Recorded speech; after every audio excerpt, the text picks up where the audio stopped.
Here's the scenario.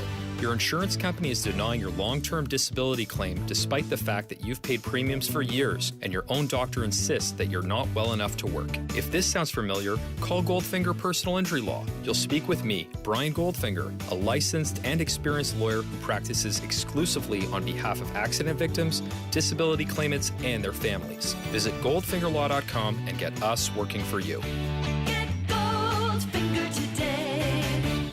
Hello and welcome to the Raptors Reaction Podcast. I'm your host, Samson Folk, and you're joining me after the Raptors.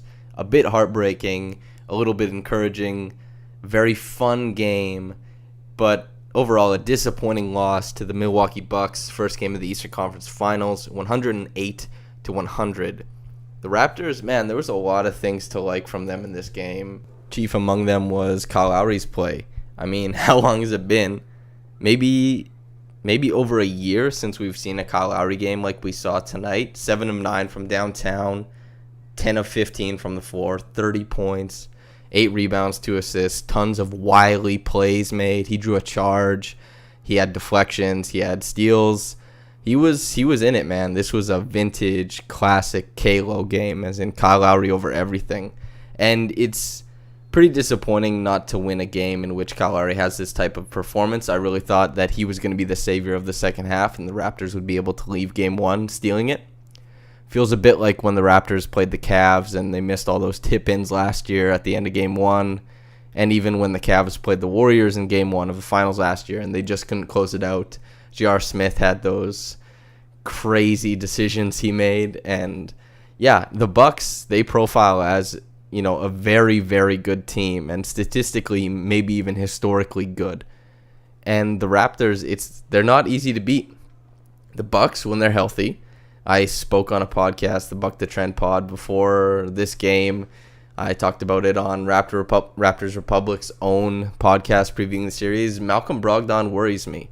Brogdon, he was great in this game. I think he ended up with like a really great stat line. Yeah, 15 points.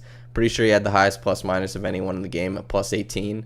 He adds a lot to what the Bucks do on offense, and he really makes them more dangerous. So the Bucks, man, and obviously Giannis Antetokounmpo and Chris Middleton, things like that, Eric Bledsoe as well, even though he had an underwhelming game. Kyle Lowry kind of busted him in this matchup for this game anyway. But yeah, the Bucks, they're a tough team to beat, man. And the Raptors, they lost the handle on this one down the stretch, and it's a bit heartbreaking to waste a Kyle Lowry game like that. You know, they were sustained early on because of they had really hot start shooting the ball. Second half, that dropped off completely. I think Gasol ended up 2 for 10. I don't know that he made a shot in the second half even. His, I guess, passivity is definitely, this is, you know, I feel like I'm beating the drum one too many times saying this, but it causes problems for the Raptors offense sometimes because he's passing out of great shots into okay shots. And that just can't run because you're running time off the clock, you're allowing the defense to reset, and you're putting pressure on players when they should be watching another player take a shot, one that was created by, you know, a good offensive ideology or philosophy, let's say, is probably a better term, to create that shot. When you turn them down, it's problematic. But the Raptors early on, they were sustained by great shooting. You saw Norm Powell hitting threes. Gasol hit from downtown. Lowry, obviously, who finished, you know, shooting crazy hellfire from downtown, but he started out strong in the first half. I think he made 3 triples. Danny Green made 1 in the first half as well. As vexing as he has been in the playoffs, honestly, is a guy who had, you know, the record for the most threes made in the finals before Steph Curry came and took it over. It was Danny Green.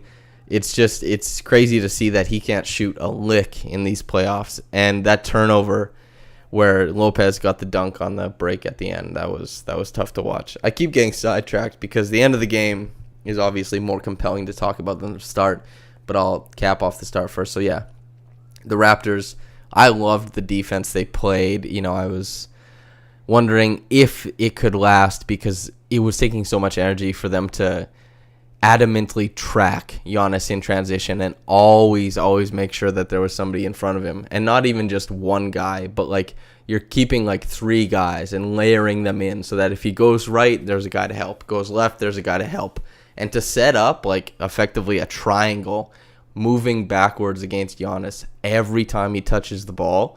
That's a big ask. You're really demanding the team to work hard intellectually and physically.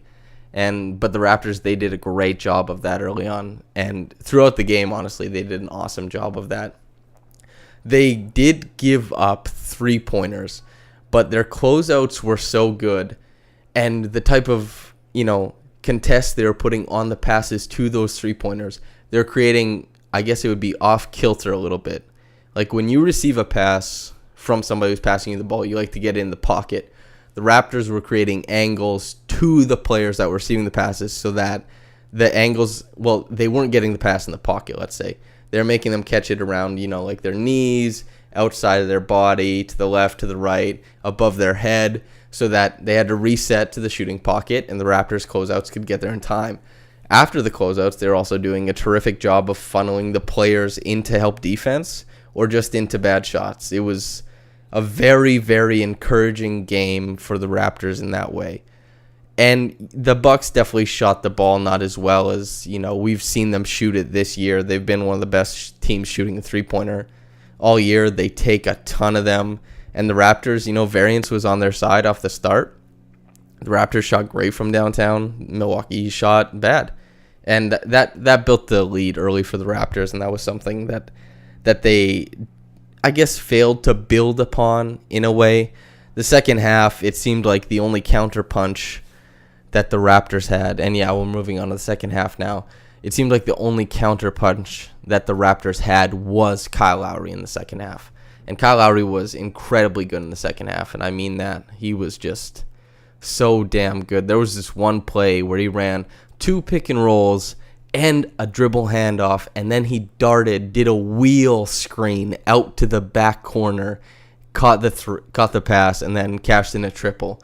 All on the same play. Just violent, aggressive moving on offense, really making sure that even though Bledsoe is doing a great job defending him, that he's making sure that he can get the ball. It's something that is not often associated with superstars, is this relentless work ethic off the ball to get yourself open. It's what makes Steph Curry so special, is that, yes, he can create his own shot and he's terrific, but the way he runs off screens makes him look like Rip Hamilton circa 2006, something like that. Like, Kyle Lowry, his off-ball motion today was awesome, and that's why Marc Gasol wasn't completely ineffective in that way, but Marc Gasol's passivity, looking for his own shot, a bit problematic. The very same thing that the 76ers did, and I'll speak about how the offense dried up in the second half for guys who weren't Kyle Lowry. Same thing that happened, especially in the fourth quarter, let's say, the same thing that happened in the Philly series where, guys, they sag off of Marc Gasol. When Kawhi Leonard, when Pascal Siakam start probing into the paint, they're starting to meet a lot of bodies, kind of how the Raptors had it with Giannis, except Giannis is the guy you sag off of. So he has it harder than, even Kawhi and Pascal had. So you have a bunch of guys waiting in the paint. We all know that Kawhi wants to get into the paint, that Siakam wants to get in the paint. They definitely don't want to be shooting jump shots late in the game. They want to get to the bucket. And rightly so. I mean, they're tired. It's tough to get a lot of jumpers up all game. They both took over 20 shots. I think Kawhi ended up taking 26. Pascal was probably around 20. They were really tireless. They tried their best, but it was clear that the Bucks, their defense started working better towards the end because Leonard and Siakam, they didn't have as much zip as they did earlier on in the game. B, they weren't able to hunt the same mismatches because for some reason the Bucks, they just decided that they were going to play Lopez all game, and for some reason the Raptors, they weren't going to punish Lopez. And on one of the last plays of the game, that ended up being kind of the dagger. Wasn't even a shot that the Bucks made, but it was Leonard attacking Lopez downhill and just getting the ball stripped. That's a heartbreaker because Lopez came in. I'm pretty sure he had 29 points in this game. He was a big problem for the Raptors defensively, and he had quite a few blocks as well. So the fact that he couldn't be attacked off the pick and roll or downhill was a bit of a problem. When he's on the move, he is not a good rim defender. When he's standing still and he gets to take a step into help side defense, he's an extremely good rim protector. So you have to get him in motion. Pretty much the same thing that, any team tries to do with Gasol. And what we like to see Gasol doing. If Gasol gets a foot in the paint and he's rotating, then he looks like 2013. He looks like Defensive Player of the Year nominee. The Raptors need to find a way to attack Lopez similarly to how the Bucks figured out how to attack Gasol. That's pretty much what happened at the end of the game. Is there was that juxtaposition of those two things happening for those two teams. Is the Bucks figured out how to get the breakdowns on Gasol, and the Raptors weren't able to create those same advantages against Lopez in the pick and roll, DHO, what have you. DHO for dribble handoff, by the way. So things like that happened, and it's disappointing. The Raptors, they played a good game. I'm not disappointed with any way they played the game. I thought their defense, most importantly, was really great. I thought they did a great job of manning up and really being very disciplined. We didn't see very many stupid fouls. We saw Norm Powell miss a box out that got Mirotic free throws. That's a thing. But Norm Powell hit a couple triples in this one. Fred VanVleet hit a mid-range jumper. I think he finished with 2 points, which still waiting for that guy.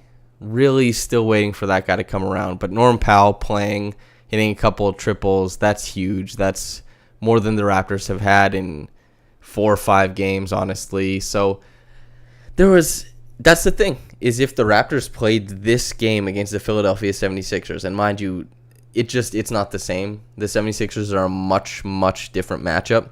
But if the Raptors play, shoot 36% from downtown against the 76ers, they probably win by 10 or 15, especially if they're hitting 15 threes in the game or something of that order, right? So there's so much to like from this game. It's just the Bucks, they're a good team. They are a very good team. If it's anytime somebody tries to take off the resident champs, you have to see how they do it first. So I'd hate to say that the Bucks will have a shot at dethroning the Warriors if they get there, but man, they look good.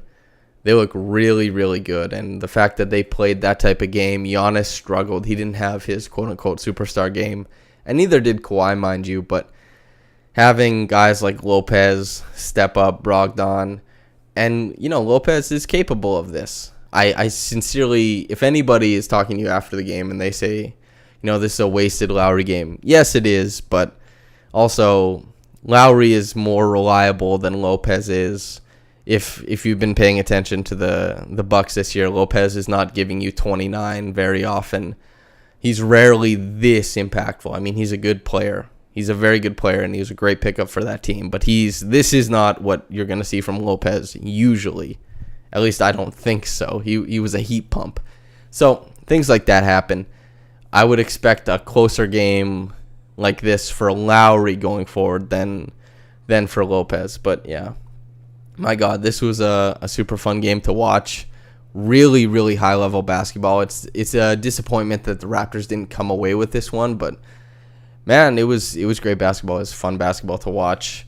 The Mitchell Robinson Award, which goes to the other team's villain, has to be Brook Lopez. He was great, and he was very villainous in the way that he had a lot of back-breaking shots against the Raptors. 101. He hits the 3 to go up 104. He had the dunk to make it, 101 to 100. A lot of things, a lot of moving parts for the Bucks. Having him stand out, even a couple feet away from the three-point line as this big beacon who can hit 40% from downtown on a very voluminous amount of attempts, then that's great to have in your offense, especially as a release valve, if he's going to shoot it as well as he shot tonight. And so a hero for the Bucks, but a villain for the Raptors. The Reggie Evans Award, obviously going to go to Kyle Lowry. I've showered him in praises this whole podcast, but it wasn't just his shooting. His defense was awesome. He was getting, we all know what Kyle Lowry's like. He gets in all the dirty places. He gets loose balls. He gets deflections. He gets steals. He takes charges.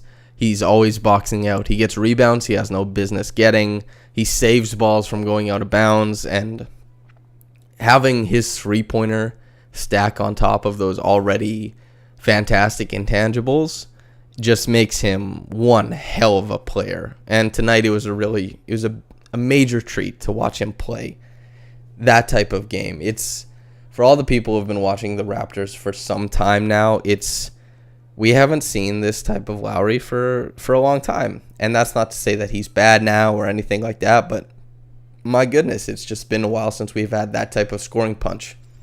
The quick reaction comment from DS: lost opportunity. They controlled the game from start until Nurse played 3 reserves against their starters at the beginning of the fourth, and they never recovered. The MFer hasn't learnt one lesson from the first 2 rounds. It sucks having to play reserves, especially when they're as bad as the reserves have been for the Raptors. But the Raptors played heavy minutes, man. It's a game 1. Pascal played 42 minutes. Kawhi, 42 minutes. Kyle, 40 minutes. Mark, 39. Danny Green, who was pretty bad the whole game, played 35. Other guys have to play. That's just how it has to happen. Kawhi was dead in the fourth quarter, even with the rest, so I can't imagine what that might have looked like if he hadn't gotten rest. You know, a fresh Kawhi Leonard does not get stripped by Brook Lopez on the third last offensive possession of the game for the Raptors. He goes up, he probably finishes at the rim, like off the glass or at the front of the rim, something like that. He's dog tired. He had to deal with a lot of defense in that game, and the Raptors, you have to play your bench. They can't go and play the starting 5 48 minutes. That's just not feasible. That's not realistic. So I don't think this is on Nurse. I think that's just a realistic flaw of the team. You know, that's all it is it's not Nurse's fault that he played his bench like a combined like less than 40 minutes. The whole bench played less than 40 minutes. The whole game combined between the 3 of them. It's not a lot of minutes. Nurse, he let his starters go for it. And it's not like he can just play Kawhi for the whole game or even Kyle for the whole game. And they all played within 8 minutes of playing the full game. So it's game 1. It's game 1. They almost stole it in Milwaukee. If they lose this thing in 5, it's going to suck. And we're going to say, oh, man, had they been able to take game 1? Yeah, totally. If they win game 2 or game 3, we are not going to care. We're definitely not going to care about this game. So we'll see going forward. But I do not blame Nick Nurse for playing the bench. He made good decisions in game 7. I liked his decisions in this game. The Bucks, they're a very, very good team. The margin to win is pretty slim against them. They have a guy in Giannis that is inevitable and will make things happen. His passing was superb in this game. They're tough to stop. Brook Lopez had 29 points. Brogdon had a plus 18, and however many minutes he played, like 22, something like that. So there's a lot of things the Raptors have to contend with. That's just how it rolls, man. I don't blame Nurse for this one at all. Just the Bucks are good. The Raptors, they didn't have much else outside of Lowry going towards the end, and that's just how it shakes out. If you guys are enjoying this, I'm so happy.